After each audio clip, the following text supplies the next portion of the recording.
pause button on our lives. It is the workshop of our souls. God never wastes our time. While we are waiting for our circumstances to change, God is actually working in our waiting to change us. Today, we are going to look at three specific ways James tells us to wait. First point, as you can see in your bulletin, I have 3 points. The first point is we wait actively. The second is we wait graciously. And the third is we wait authentically. For the kids, I want you to listen for three specific keywords throughout this message. If you have a notebook, I encourage you to write them down so that you can ask your parents later what it means. So these three words are, it's also in the bulletin, no? First is grow. Second, gentle. And third, genuine.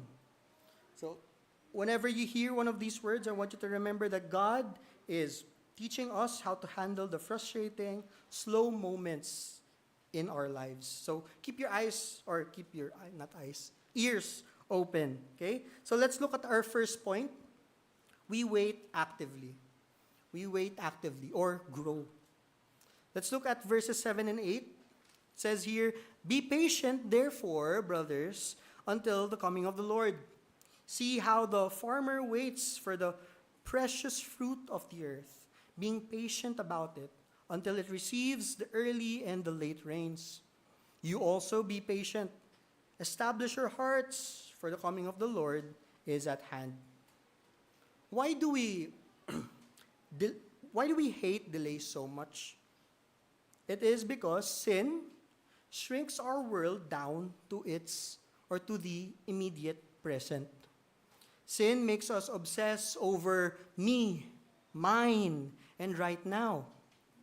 This is exactly why James anchors his command in the coming of the Lord. You cannot grasp Christian patience unless you look at it through the lens of eternity. If this life is all that there is, the most logical goal is to grab as much pleasure as you can, as fast as you can, right? If this life is the best life now, the logical conclusion is to do everything. You only live once. So you do everything that you want. Be who you want to be. Diba? That's the message of the world. But to a Christian, delayed gratification makes total sense. Because everything is happening in this because everything that is happening in this exact moment is actually preparation. God is actually marching us toward the return of Christ. When we finally stand in eternity, we will look back and see that this frustrating wait was actually just a brief moment. I really like earlier James's illustration. He said that right now you are in Cubao, sitting on a monoblock chair, solid plastic chair. But in God's eyes, right? In God's perspective, you are with Him, right? And it's like that.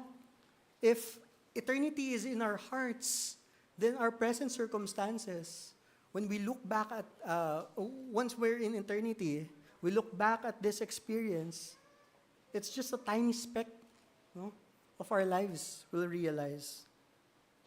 This frustrating wait was actually just a brief moment.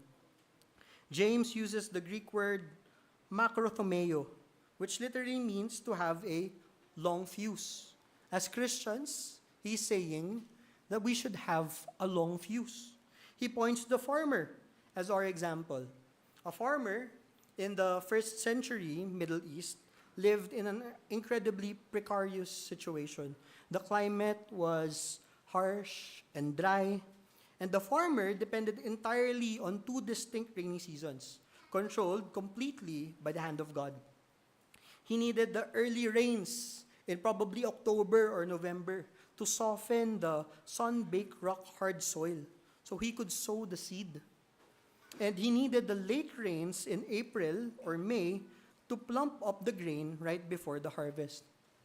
So, if you think about it, I don't know if any of you are farmers. Is there a farmer here? No? But farmers at that time depended on rain. They don't have the technology yet to water everything, right? So they depend on the rains that God provides. So this farmer, his entire livelihood, his family's food, and his salary depended on those rains. You can just imagine how heavy that waiting felt for the farmer. The farmer could not control the weather. He could not yell at the dirt to force the dirt, no, to sprout seeds or sprout plants faster. Right? His success was dependent on forces entirely outside of his control. So it takes a great faith, right?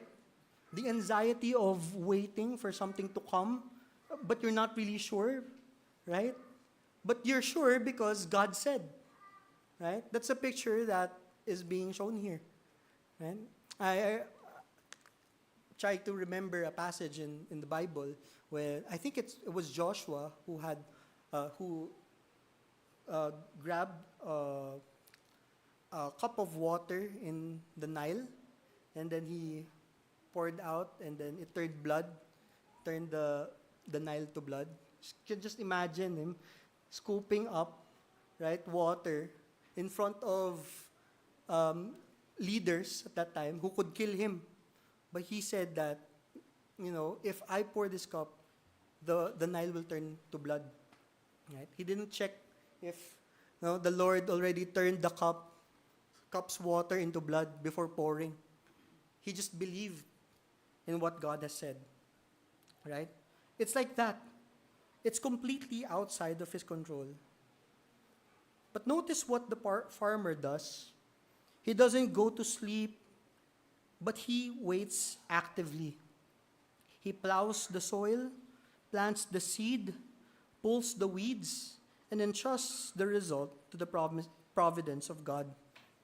Faith is not passive resignation. It is active obedience. Think of King David, for example, in the Old Testament. As a teenager, he was anointed to be king of Israel. But he had to wait years in the wilderness, running for his life from King Saul. David did not just passively sit in a cave, but he also refused to take matters into his own hands by killing Saul. He had the opportunity to kill Saul, but he didn't do it. He waited actively by honoring God, writing the Psalms, and trusting God's timeline. And this brings us to our first word for the kids: grow. Kids, you usually think of waiting as a punishment. Like when your parents tell you, wait here, don't touch anything, behave, stay here. No? But waiting is actually God's kingdom. God's kingdom's means to unseen development. Think about planting a mango seed in the dirt. For a long time, you look at the ground and it seems like absolutely nothing is happening. But underneath the soil, in the dark, roots are actually pushing down deep. So when we have to wait, God is helping our hearts to grow. Adults, it is the same for us. When you are in a waiting season in your life, you often feel like you are standing on the edge of the dark unknown. You can't see how the situation is going to resolve, and the temptation is for us to freeze in doubt and self-pity. But the Christian life requires us to take a leap of faith. Take a leap of faith. We have to throw our weight onto God's sovereign care, even when we cannot see the landing point. The late Filipino philosopher and priest, Father Roque Ferriols, used to brilliantly challenge his Atenean students who were hesitant to face difficult realities. He would tell them, "Lundagin mo, baby. Leap baby. He was calling them to jump instead of staying frozen. We leap into the promises of our Redeemer. There are times in our lives that we think of God's promises in our lives and we just have to do it, to act. James also says, establish your hearts. Think about the contrast that James is actually making here. Just 2 verses earlier, in verse 5, James describes the corrupt oppressors saying they have fattened their hearts in a day of slaughter, living only for immediate luxury. But James tells the believer, do not fatten your heart on temporary comforts. Rather, establish your hearts on the certain hope of Christ's return. We don't fatten on our hearts due to the waiting period. No? Right now, we're waiting for the coming of the Lord. What do we do now? We don't fatten our hearts, only doing things out of pleasure or hedonism. We wait for the Lord while we're establishing our hearts in the hope of Christ's return. If you let your heart go wherever it naturally wants to drift during a long trial, it will lead you straight into self-pity, bitterness, and skepticism. Left to itself, your heart will question God's love. So James is telling us, do not follow your heart. Lead your heart. Fight for your heart. Feed yourself on the rich nutrients of the Word of God instead of feeding on your anxieties. The old Puritan pastor, John Flavel, once said that the providence of God is like reading Hebrew letters. It can only be read backwards. When you are in the middle of the wait, it looks like a confusing mess. But one day, you will look back and see that God was perfectly managing our timelines. And this is what the Heidelberg Catechism teaches us in question 28, when it asks, what it benefits us to know God upholds all things by His providence. It answers that we can be patient in adversity, thankful in prosperity, and for the future we can have good confidence in our faithful God and Father. We naturally want the mercy of instant relief, but God is actually giving us something we need much more. The mercy of refinement, of sanctification. God uses these quiet, difficult delays to reshape our character into the likeness and image of Jesus Christ. But active waiting actually doesn't happen in isolation. It happens in our everyday relationships as we interact with other people around us. Now, when we feel the pressures of waiting, it is incredibly easy for us to let it spill over onto other people or the people around us. And this brings us to our second point. We must also learn to wait graciously with one another. Sometimes when frustrations, when we're experiencing so much suffering and hardships in life, we spill it over the people around us. And so the second point, we wait graciously. In verse 9, James takes a very practical and honestly very convicting turn. He says, do not grumble against one another, brothers, so that you may not be judged. Behold, the judge is standing at the door. Have you ever said something like this in your life? Or maybe in your relationship, no? Sorry, mainit kasi, nasungitan kita. Right? Or sorry, di ko sinasadya, stress lang ako today. Right? Sorry. Paano ba English yan? Sorry. It's not my fault. I'm just stressed today. So sometimes we use our circumstances as an excuse for bad behavior. We sometimes use circumstances or hardships in our lives as an excuse for being rude to others. Think about the rotational brownouts that so many of us experience, no? Or the anxiety that comes from the rising electricity bills. It's funny how, things have taken turns, no, of giving us sufferings in our lives. First, the gas prices rose, diba? And then suddenly, electricity bills are also rising, right? 2 weeks ago, we experienced dangerous summer heat in the Philippines with heat indexes reaching 43 to 44 degrees Celsius. That's very dangerous. At home, we don't know if we're going to turn up the aircon or just, because of the electricity bills, we're having, second thoughts. Do we turn on the aircon, but the electricity bill will rise, but it's so hot? It's very confusing, right? You don't know which one to choose. And the Gen Z generation would say, no, it is highly nakaka-trigger. And when you feel that kind of intense environmental and economic pressure in your life, your patience drop to 0. And who do we usually take it out on? We usually snap at the people closest to us. Some would yell at our kids. No? We snap at our co-workers. We give our spouse the silent treatment or famous Filipino tampo. Tampo ko sa'yo. Right? Married couples, have you ever found yourself frustrated with your spouse for no legitimate reason? Simply because you are stressed, tired, or bored?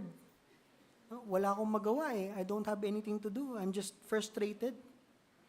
The great reformer John Calvin, commenting on this exact verse, noted this human tendency. He wrote that when we are afflicted and suffering, we are immediately provoked to anger. We expostulate with God, and we rage against men. When we cannot control our circumstances, we tend to turn against each other. We take our anxiety about the things we cannot control and we use it as a weapon against the people we can control, against the people that are around us. And this is exactly what James is addressing. Remember the context. These believers were being robbed and abused by wealthy landowners. But notice, James doesn't say, do not grumble against your oppressors. That's not what it's saying.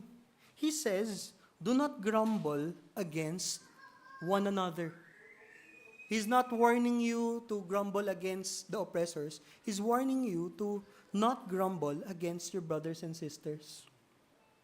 Contrast this with Joseph in the book of Genesis, sold into slavery by his own brothers, falsely accused, and left to rot in an Egyptian prison for years.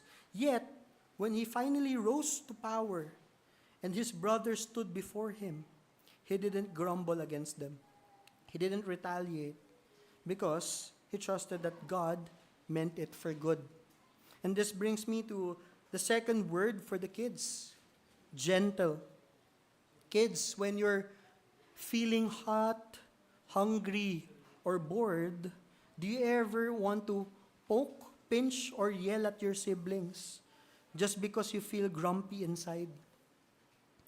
Being gentle means choosing to use soft words instead of sharp words. We don't punish our family members just because we are having a hard day. Why is grumbling such a big deal to James? Because grumbling is actually a declaration of our own self-righteousness. We often minimize our complaints as harmless venting. I'm just venting. I'm sorry, I'm just venting. But our complaints are actually deeply theological. When we grumble about our daily circumstances, we are revealing a fundamental dissatisfaction with the sovereign rule and blueprint of the Almighty God. We are essentially saying, God, you are failing me. If I were in charge, I would manage my life much better than you are. Sabi nga ni James earlier, everybody wants to rule the world. Right? Think about Israel standing at the border of the promised land. When the spies reported giants, the people began to grumble in their tents. God didn't say, oh, they're just venting because they had a lot of hot walk through the desert. No? Oh, kawawa naman yung mga Israelites. I understand them. No, that's not what God said. God named their grumbling as an act of faithless rebellion against Him. And this actually should make us tremble. It is a terrifying reality because it's terrifyingly easy for us to sit in a church service singing, "It is well with my soul," or "Great is thy faithfulness," only to turn around and give your mouths over to a low drone of complaint before we even finish lunch. I am guilty of this. Sometimes I find myself, after the service drive, as I go home, a lot of drivers who are, I don't know, right? And sometimes my heart and my mind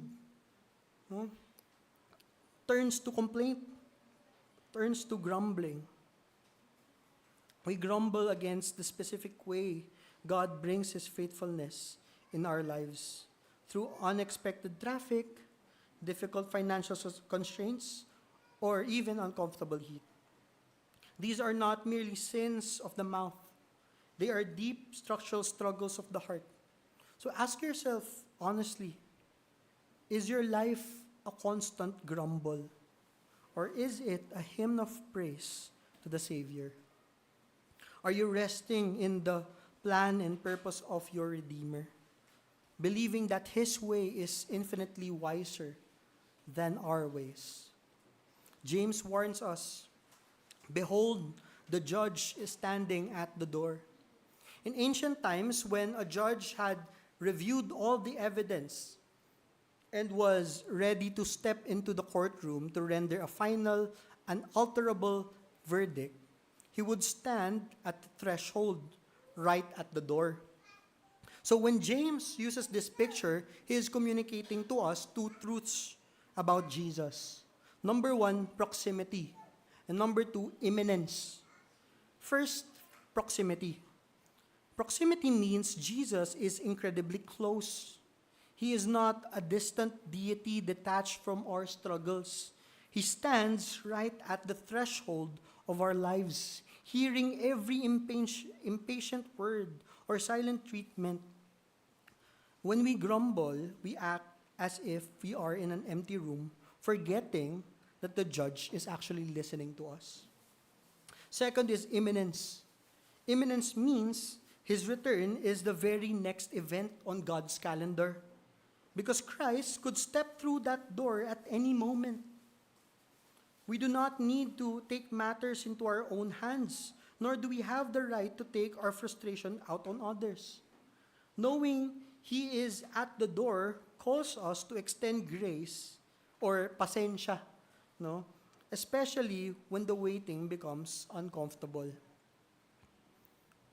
In our lives, we need to remember these two things: that the judge is standing at the door, that He is close to us, and anytime He is coming. But waiting graciously in uncomfortability is particularly challenging, especially when it's prolonged, right? Okay, we can wait, we'll try to be gracious and be gentle. But when it's prolonged, it gets more difficult. When our patience is konting-konti na lang, we are tempted to take matters into our own hands and compromise our integrity. And this is why we must also learn to wait authentically. Which leads us to the third point. We wait authentically. Finally, James points us to historical examples of people who waited under immense pressure in their lives. Let us look at verses 10 and 11. It says here, "As an example of suffering and patience, brothers, take the prophets who spoke in the name of the Lord. You have heard of the steadfastness of Job, and you have seen the purpose of the Lord. When you are suffering, the enemy loves to whisper a specific lie in our lives. God has forgotten you. If He really loved you, life wouldn't be this hard. Sometimes, in difficult times, sometimes wonder. Kaya nga sabi ni Gary V, natutulog ba ang Diyos? Right? It's tempting for us to think and feel that way. Now, to dismantle that lie, James calls to us the prophets and Job to the witness stands. Consider the prophets. These were men who spent their entire lives proclaiming magnificent, eternal truths that their own eyes would never fully see or fully realize in their lifetimes. They served under extreme duress. For example, the historical traditions tells us that the weeping prophet Jeremiah, after years of tearfully calling a stubborn people to repent, was ultimately stoned to death by his own people while in Egypt. The prophet Isaiah, who was given the difficult task of preaching to a people who would never hear or listen, was reportedly placed inside a hollow log and sewn into two with a wooden saw. John the Baptist, the last of the old covenant prophets, lived in the isolation of the desert, pointed people to Jesus, and was ultimately beheaded in a dark prison just because of a corrupt king's harsh or rash promise.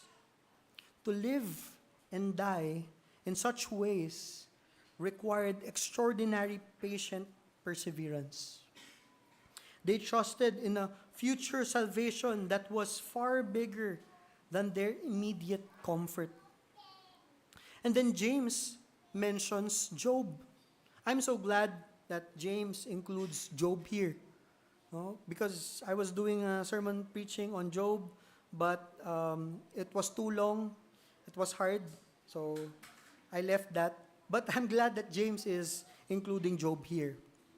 Sometimes we talk about the patience of Job as if he were an emotionless robot who just sat there smiling while his entire life collapsed before him.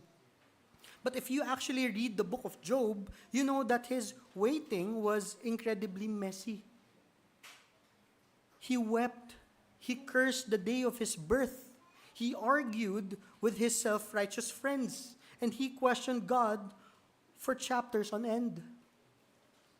Yet James doesn't praise Job for being silent.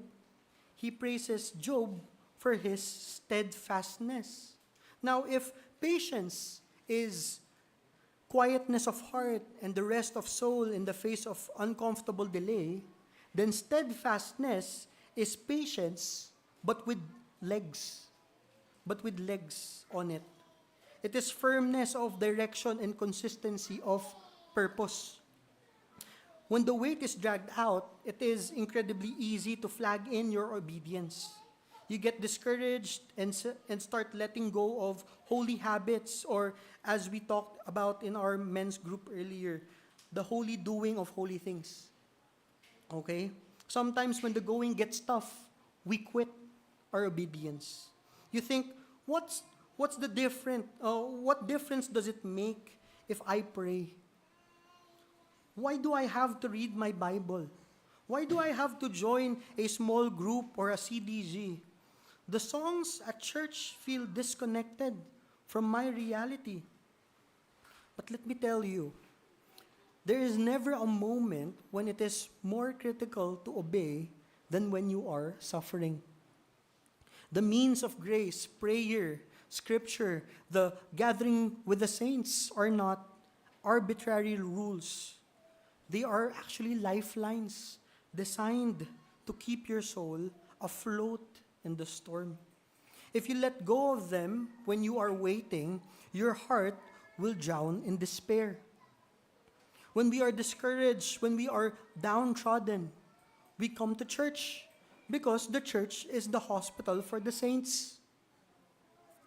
I like how whenever we would do communion, And uh, uh, before the communion's given to us, we were given a short statement, right? That if you are struggling, if you're wrestling with sin, if you're fighting with sin, and if you're feeling discouraged, even more should you take the bread and the wine, because it will help you. It will remind you of the gospel that we believe. So Job wrestled, but he never let go of God. Even in his deepest agony, he declared in Job 19, "For I know that my Redeemer lives, and at last he will stand upon the earth." And the ultimate blessing at the end of Job's story is not just that God restored his material wealth. The true climax is found in Job 42:5, where Job meets God face to face, and he says, "I had heard of you by the hearing of the ear, but now my eye sees you." The real blessing of steadfastness is the radical, supernatural remodeling of the human heart. Through the furnace of affliction, God did not just give Job new things. He fashioned Job into a completely renewed man.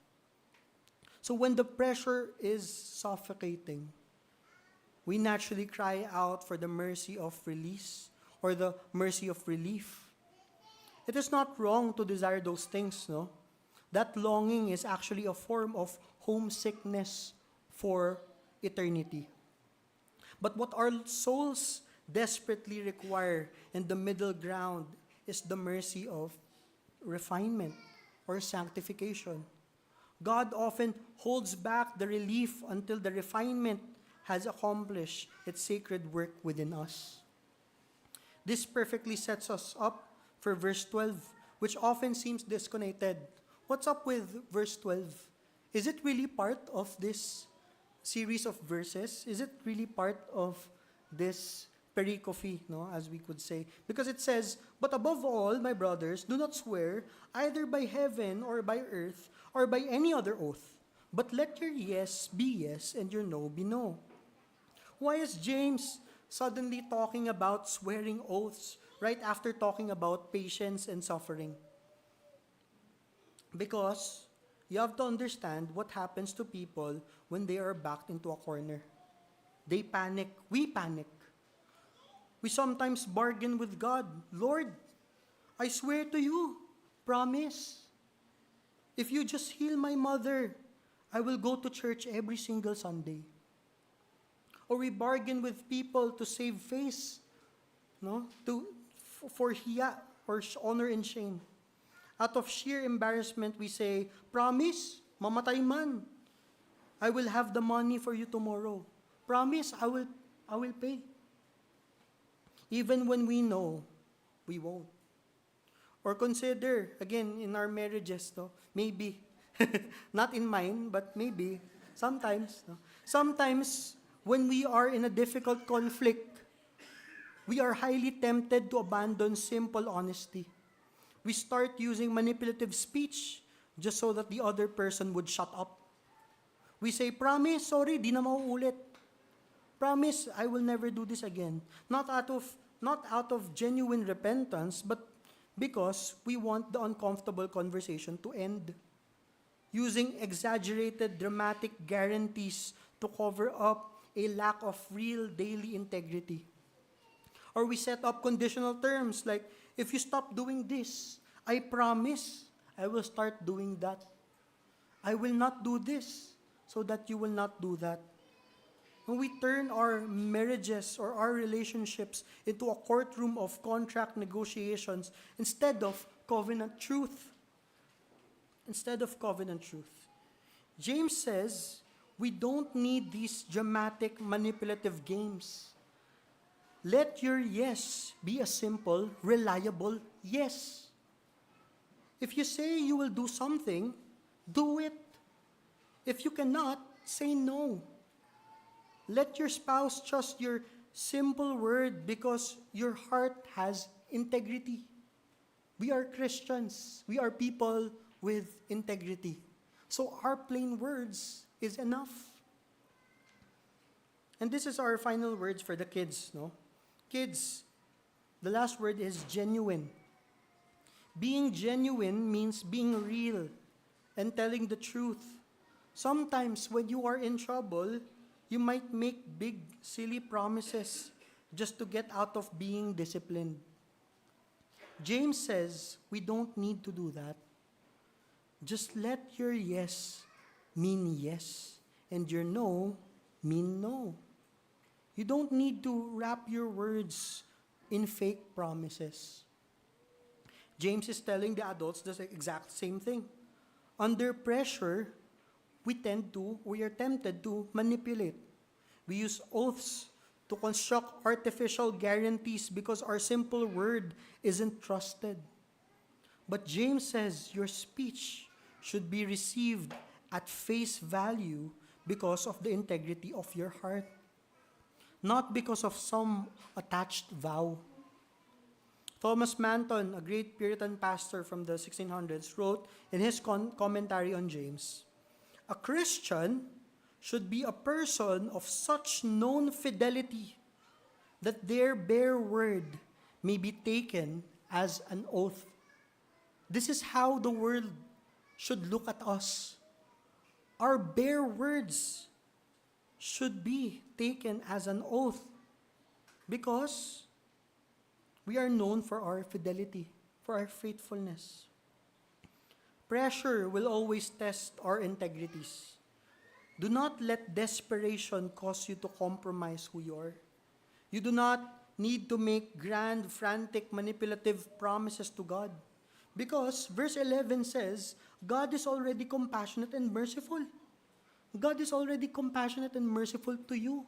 You don't have to give extravagant words, beautify your promises just for Him to hear you. His heart is already for you. He does not need to be bribed or negotiated with to love you or care for you. He already does. So let your character remain solid even when your circumstances are crumbling. Let your yes be yes and your no's be no. Brothers and sisters, as we wrap up this sermon, I have to be completely honest with you.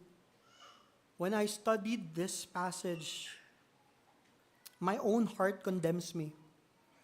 I like to claim that I am a very patient person. In our relationship, I always tell people that between me and my wife, I'm the patient one.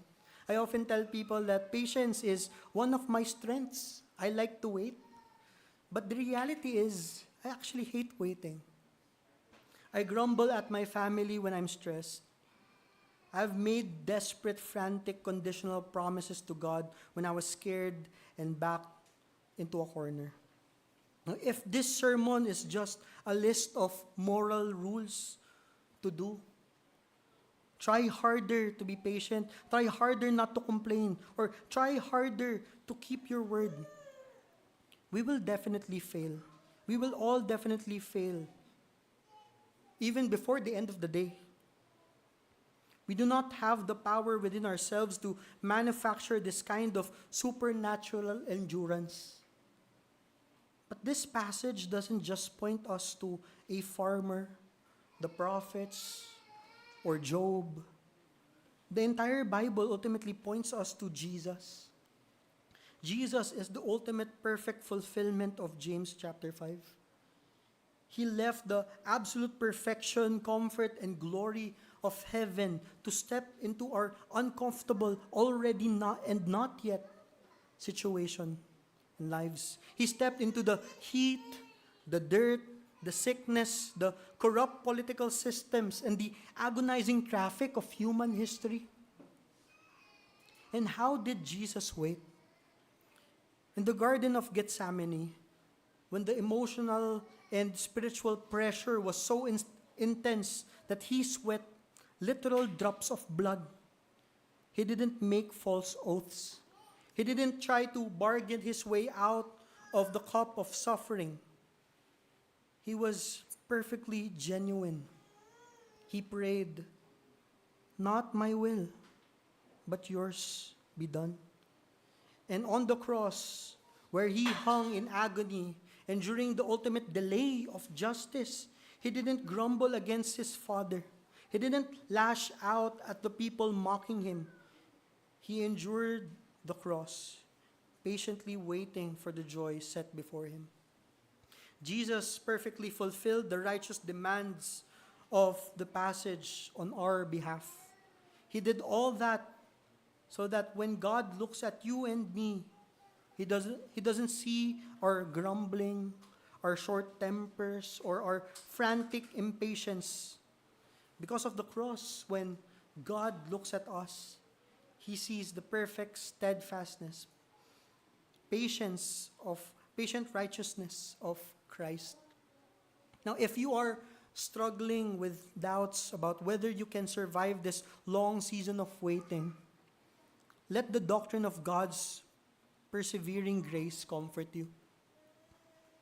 As our catechism reminds us, true believers, because of the unchangeable love of God and their inseparable union with Christ, we can never totally nor finally fall away. You are kept by the power of God through faith. You are not waiting in your own strength. In the 1700s, Katharina von Schlegel wrote a beautiful hymn that captures this rest.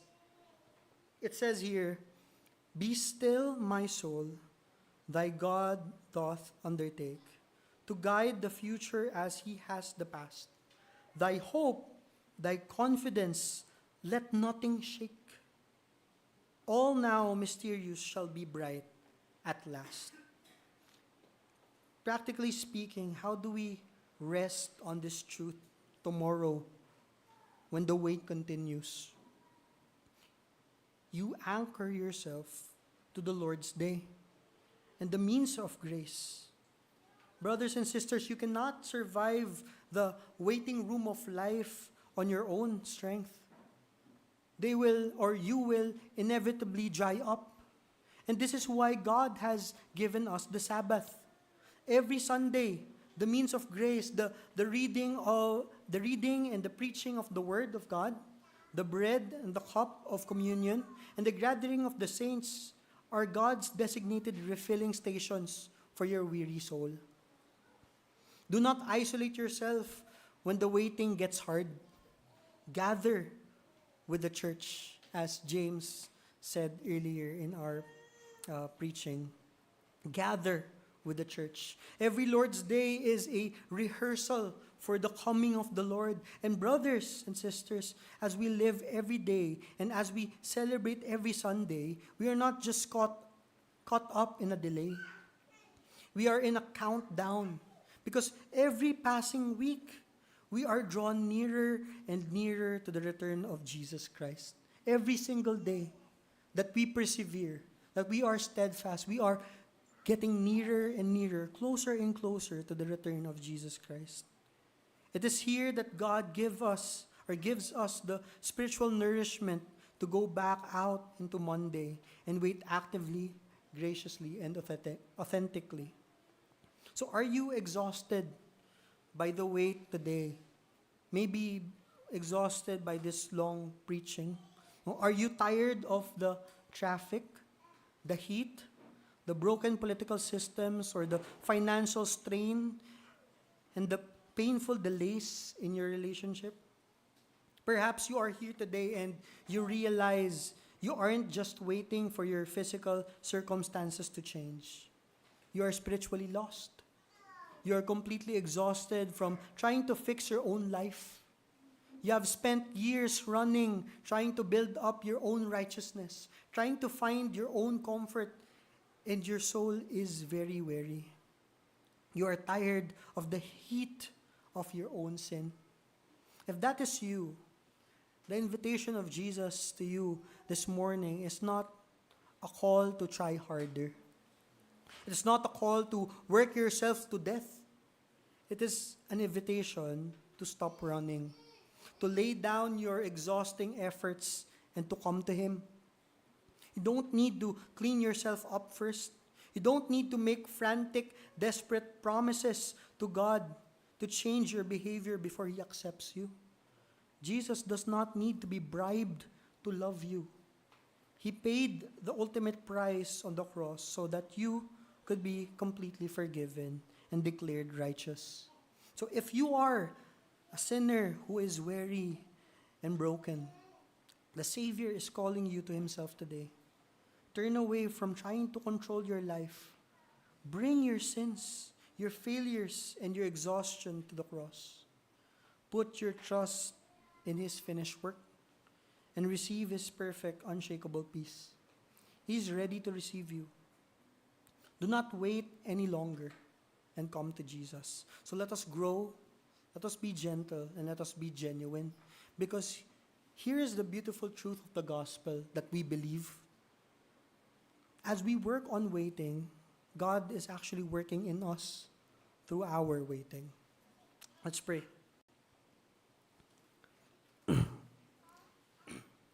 Father, we thank you that when we fail to wait patiently, your grace does not run out on us. Forgive us for the times in the week when we tried to take control, when our words were harsh to those we love, and when our hearts grumbled against your providence. Lord, we thank you for standing in our place and enduring the cross with perfect patience. Send us out into this new week, not with a renewed determination to just try harder, but with a deep, abiding rest in your sovereignty. Root us deeply, O Lord. Make our words gentle and keep our faith genuine until you return. In Jesus' name, amen.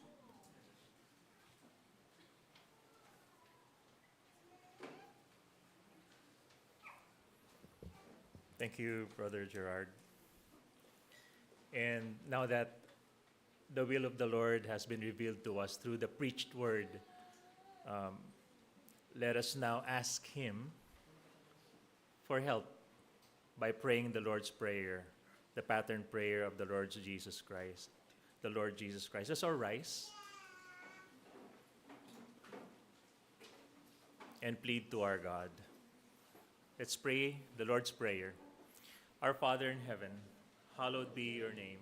Your kingdom come, your will be done on earth as it is in heaven. Give us this day our daily bread. Forgive us our debts, as we also have forgiven our debtors. And lead us not into temptation, but deliver us from evil. For yours is the kingdom, and the power, and the glory forever. Amen. Let us also confess our faith, what we know about the Lord Jesus Christ through Scripture, through the Chalcedonian Creed. So, Pilgrim Community Church, what do you believe? Therefore, following the Holy Fathers, we all with one consent teach people to confess one and the same Son, our Lord Jesus Christ, the same perfect in Godhead and also perfect in manhood,